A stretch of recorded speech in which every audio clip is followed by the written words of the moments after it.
Alright, we just took in a 15 F-250 gas truck. This thing's really nice, well taken care of.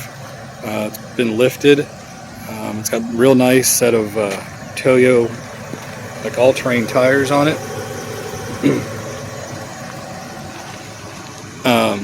It does have the attachment in the bed for the fifth wheel or gooseneck. It does also have those all-weather mats there as well.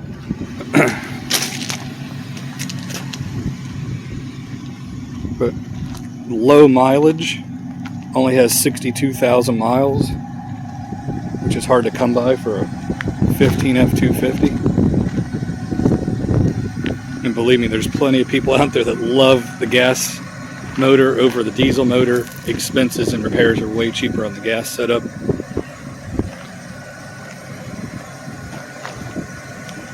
But the inside is just as clean as the outside. It does have the aftermarket cat skin leather seats.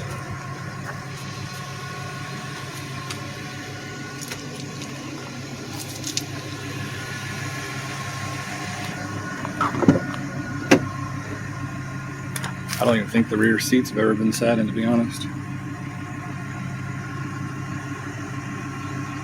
But anyways, that gives you a quick idea of the truck. If you're in the market for it, it's on our website for $33,000, which not every day you get a 4-door long bed F-250 gas truck. Thanks for watching. I'll put a link in the description below to our website, and when you call up here, just ask for Terry Jansen. I'll have the phone number in the description below.